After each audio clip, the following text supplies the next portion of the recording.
नमस्कार, मैं रवीश कुमार। जब भी आपको बेरोजगारी से परेशान कोई युवा मिले, ऐसा कोई मिले जिनकी सैलरी कम हो गई हो या जिनका बिजनेस नहीं चल रहा हो और सभी पेट्रोल और डीजल के बढ़ते दामों से परेशान हो, तो आप उनकी बेचैनी सिर्फ एक लाइन से दूर कर सकते हैं। उनके कान में धीरे से कहिए, कोई दूसरा विकल्प भी तो नहीं है। उनका चेहरा खिल जाएगा। इसे सुनते ही जो पब्लिक 100 रुपए लीटर पेट्रोल भराने से परेशान थी, 114 रुपए लीटर पेट्रोल भराने लग जाएगी और कहेगी, जाने दीजिए, कोई दूसरा विकल्प भी तो नहीं है। लोग मारे खुशी के बालकनी में थाली पीटने आ जाएंगे।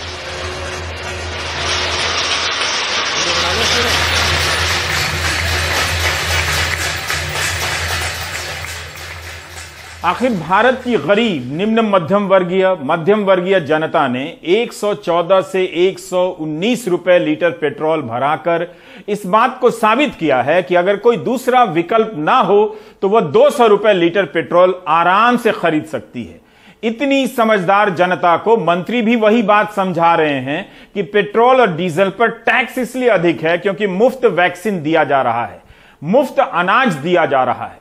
करोड़ों रुपए खर्च कर देश भर में लगे इस होर्डिंग ने जनता को ठीक से समझाया है कि टीका मुफ्त लगा है और इसके लिए धन्यवाद मोदी जी कहना है। तभी पेट्रोलियम मंत्री हरदीप सिंह पुरी ने याद दिला दिया कि यह इतना भी मुफ्त नहीं है। पेट्रोल और डीजल पर टैक्स इसलिए अधिक है क्योंकि टीका मुफ्त है, अनाज मुफ्त है।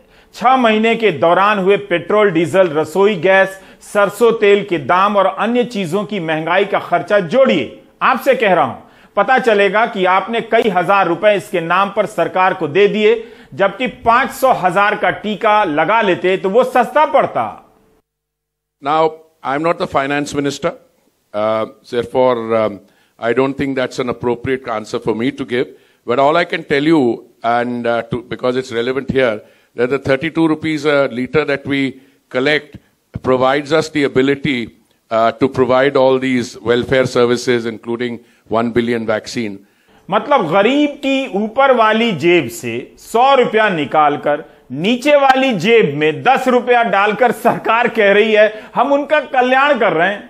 मंत्री जी अगर यही बात कॉरपोरेट को कहते कि हमने जो टैक्स कम किया था आपका, उसे फिर से बहाल कर रहे हैं ताकि गरीब जनता को ज्यादा राहत दे सके, लेकिन वे ऐसी बात कभी नहीं करेंगे। सरकार यह नहीं बता रही कि कितने लोगों ने पैसे देकर टीके लगाए हैं, उसके पास डेटा नहीं है। सरकार यह बात कैसे कह सकती है? प्राइवेट सेक्टर के लिए 25% का कोटा तो सरकार ने तय किया, तो सरकार को कैसे नहीं पता कि कितना टीका प्राइवेट सेक्टर ने लिया? प्राइवेट अस्पतालों में भी टीका लगाने पर सर्टिफिकेट कोविन की साइट से ही मिलता है। तब प्राइवेट अस्पताल क्यों नहीं बता रहे कि कितनों को टीका लगाया? क्या प्राइवेट अस्पताल टीके का रिकॉर्ड ही नहीं रखते हैं? इतना गोरख धंधा चल रहा है इस देश में। भारत बायोटेक और सीरम इंस्टीट्यूट दो ही तो कंपनियां हैं। क्या दो कंपनियों से हम ये नहीं जान सकते कि इन्होंने प्राइवेट अस्पतालों को कितना टीका दिया? तो फिर सरकार कैसे कह सकती है कि उसके पास डेटा नहीं है? मगर फ्री वैक्सीन का पोस्टर हर जगह है। जिन लोगों ने पैसे देकर टीके लगाए हैं, क्या उन्हें भी मुफ्त टीका में गिना जा रहा है? ब्रिटेन में उल्टा हो रहा है। ब्रिटेन के 30 करोड़पतियों ने, मिलियनेयर ने सरकार को पत्र लिखा है कि अगर सरकार कोविड की चुनौतियों का सामना करने के लिए पैसे की तंगी का सामना कर रही है तो वह हम अमीरों पर टैक्स बढ़ा दे, कम कमाने वाले और नौजवानों पर इसका बोझ न डाले। गार्डियन में छपी इस खबर को भारत के अमीर पसंद नहीं करेंगे, डिसलाइक करेंगे, और गरीब परवाह नहीं करेंगे क्योंकि वे अच्छी तरह जान गए हैं कि कोई दूसरा विकल्प भी तो नहीं है। खैर, इस खबर के मुताबिक 30 करोड़पतियों ने वित्त मंत्री को पत्र लिखा है कि अमीर ही टैक्स दे सकते हैं, इसलिए अमीरों पर टैक्स बढ़े। अस्पतालों में काम करने वाले कर्मचारियों, सफाई कर्मियों, शिक्षकों पर भार नहीं पड़ना चाहिए। अमीरी पर टैक्स लगाइए। ब्रिटेन के अमीर समझ रहे हैं कि अगर गरीबों पर बोझ पड़ा, आर्थिक असमानता और बढ़ी तो समाज में अस्थिरता फैलेगी, जिससे आर्थिक विकास पर बुरा असर पड़ेगा। इसलिए अमीरों पर टैक्स लगाकर गरीबों का भला किया जाना चाहिए। भारत में गरीबों पर टैक्स का बोझ है, ब्रिटेन में टैक्स का बोझ गरीबों पर ना पड़े, इसलिए अमीर ही मांग कर रहे हैं कि अमीरों पर टैक्स लगाइए। गार्डियन वाली इस खबर को पढ़ते पढ़ते हमें एक आंदोलन के बारे में पता चला, देशभक्त करोड़पति आंदोलन। progresspartners.org पर इस आंदोलन की जानकारी मिली।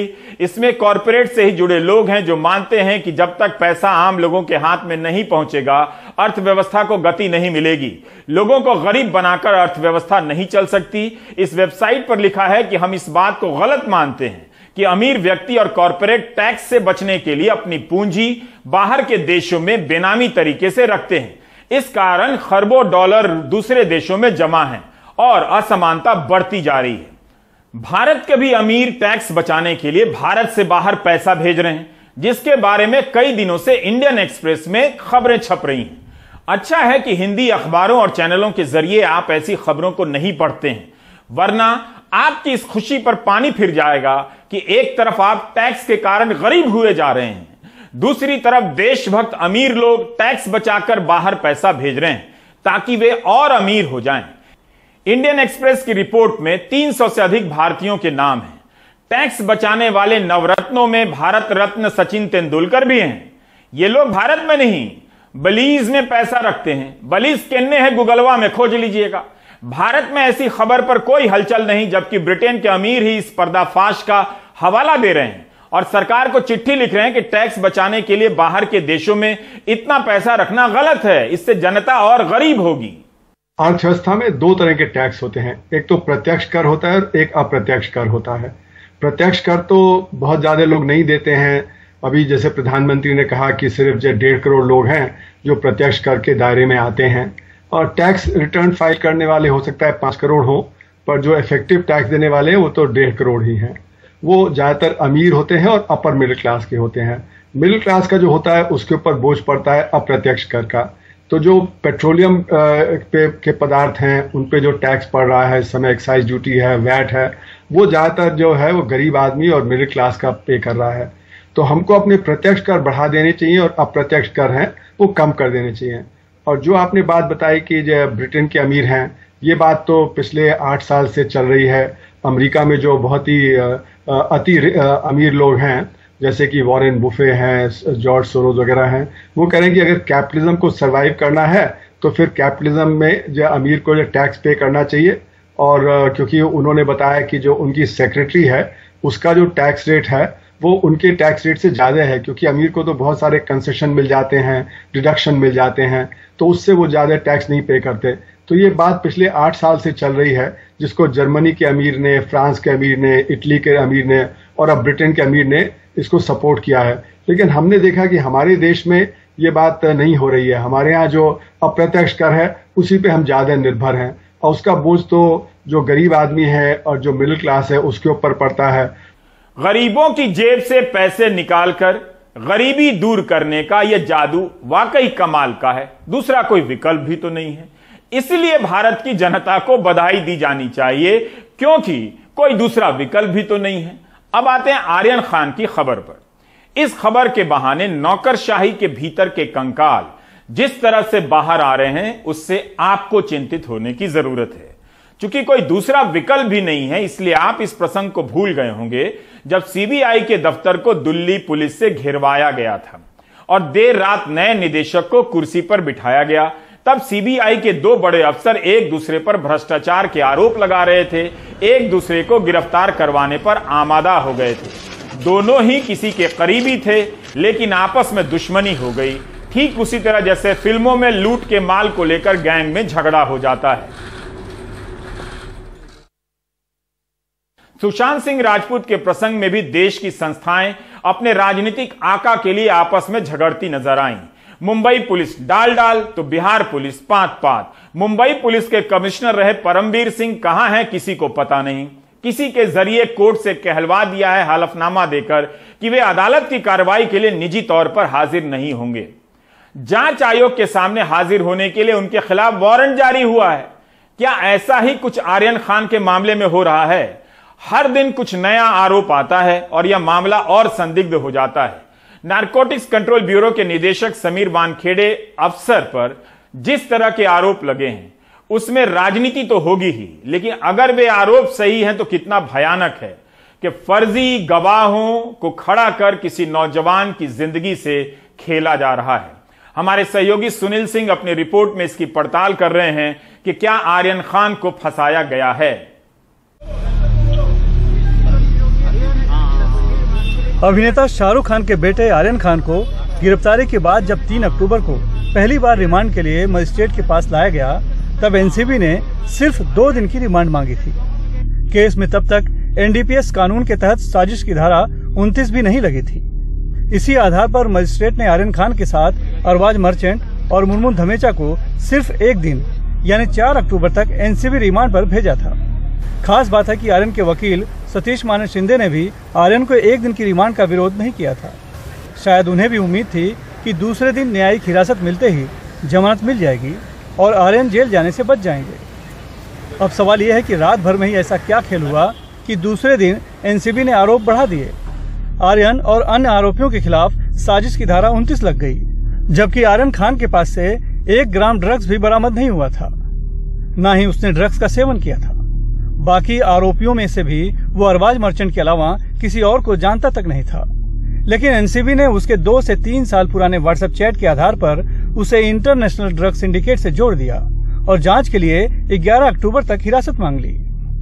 4 अक्टूबर को कोर्ट में एनसीबी के जोनल डायरेक्टर समीर वानखेड़े के साथ खुद additional solicitor general Anil Singh भी मौजूद थे, जो अमूमन होता नहीं है। नतीजा आर्यन सहित अरबाज और मुनमुन धमेचा की एनसीबी रिमांड 7 अक्टूबर तक के लिए बढ़ गई। हैरानी की बात है कि उसके तुरंत बाद ही इसी केस में आरोपी विक्रांत चोकर, मोहक जायसवाल, इस्मित सिंह, गोमित चोपड़ा और नुपुर सतीजा को भी रिमांड के लिए कोर्ट में पेश किया गया, लेकिन तब तक एएसजी अनिल सिंह और जोनल डायरेक्टर समीर वानखेड़े दोनों कोर्ट से जा चुके थे। जबकि एनसीबी की दलील है कि ये सभी आरोपी एक दूसरे से जुड़े हुए हैं और पूरा केस एक है, इसलिए इनकी भूमिका को अलग अलग कर नहीं देखा जाना चाहिए। खास बात है कि उन 5 में से 4 आरोपी वो थे जिनके कॉर्डेलिया क्रूज शिप पर आने की सूचना इन्फॉर्मर मनीष भानुशाली और दागदार पंच किरण गोसावी ने दी थी, और वो चारों ड्रग्स के साथ वहाँ पकड़े भी गए थे।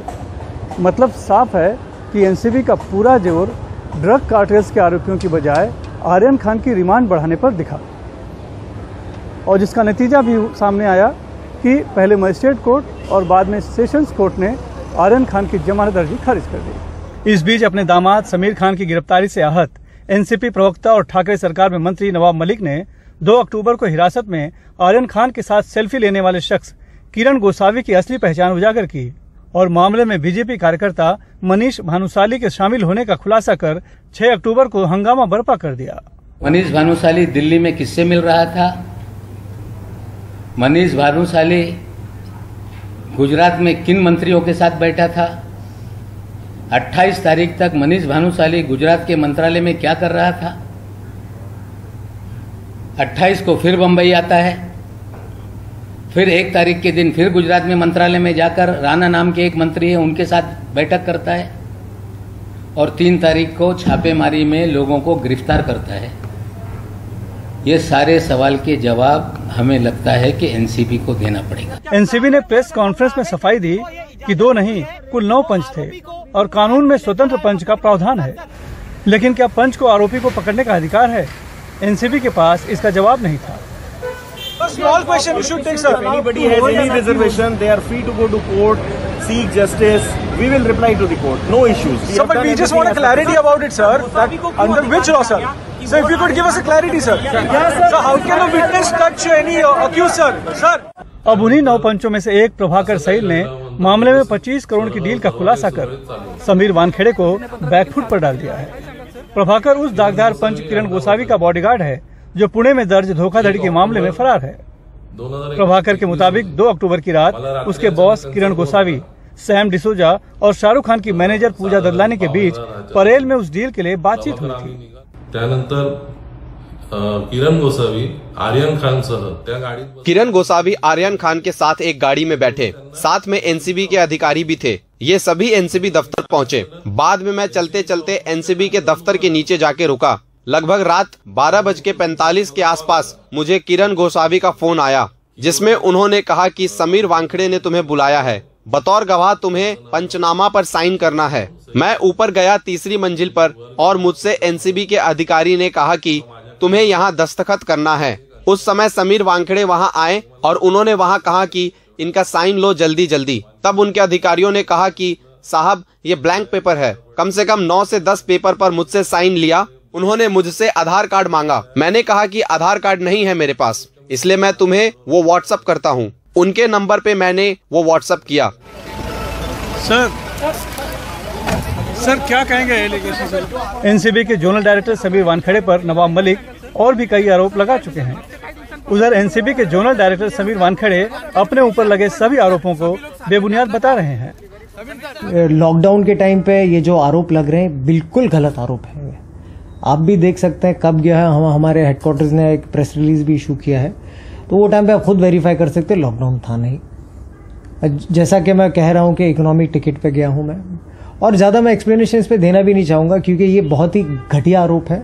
मतलब ये है कि cruise ship drugs party case अब ड्रग्स के खिलाफ एक सामान्य मामला नहीं बल्कि केंद्र और राज्य के बीच एक राजनीतिक लड़ाई का रूप ले चुका है, जिसमें एजेंसियां मोहरा बनी हुई हैं और बीच में पिस रहे हैं आर्यन, अरबाज और मुनमुन धमेचा जैसे युवा जो गलत समय पर गलत जगह मौजूद थे।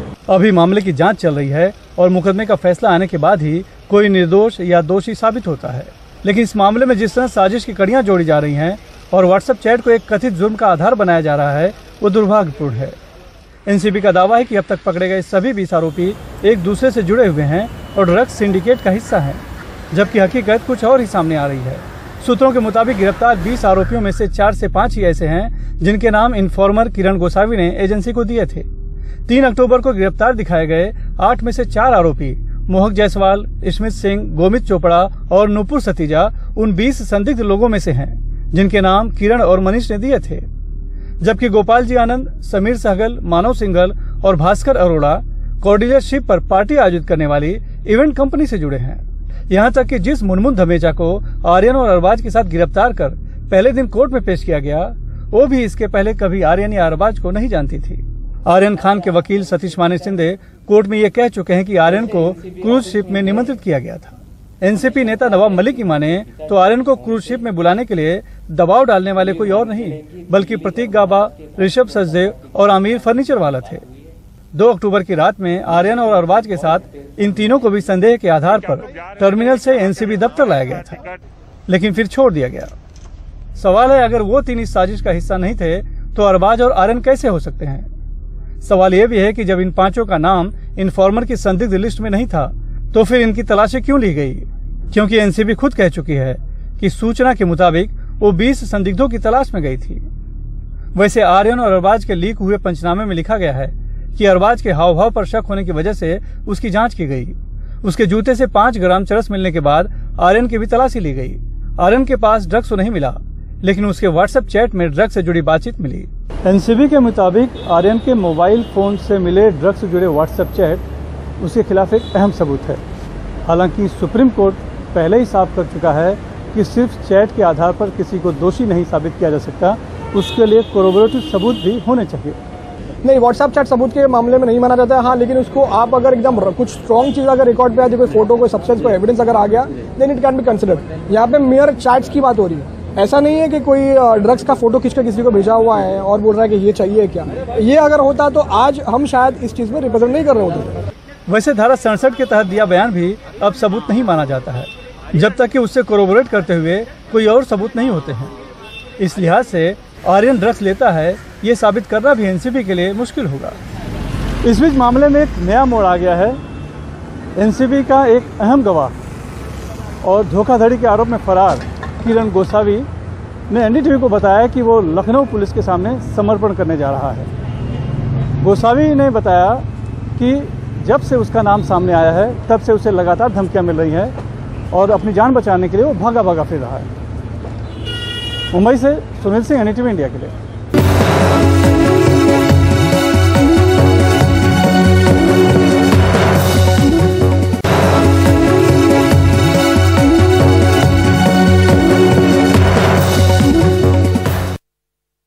हिंदी प्रदेश के नौजवानों और व्हाट्सएप के रिटायर्ड अंकिलों की योग्यता के अनुसार 2 खबरें हैं। भोपाल में बजरंग दल वाले तय करने लगे हैं कि प्रकाश झा किस तरह की सीरियल बनाएं और बेंगलुरु में चर्च पर हमला होने लगा है। इन 2 खबरों को लेकर हिंदी प्रदेश के नौजवान काफी व्यस्त हो सकते हैं और 118 रुपए लीटर पेट्रोल भरा सकते हैं।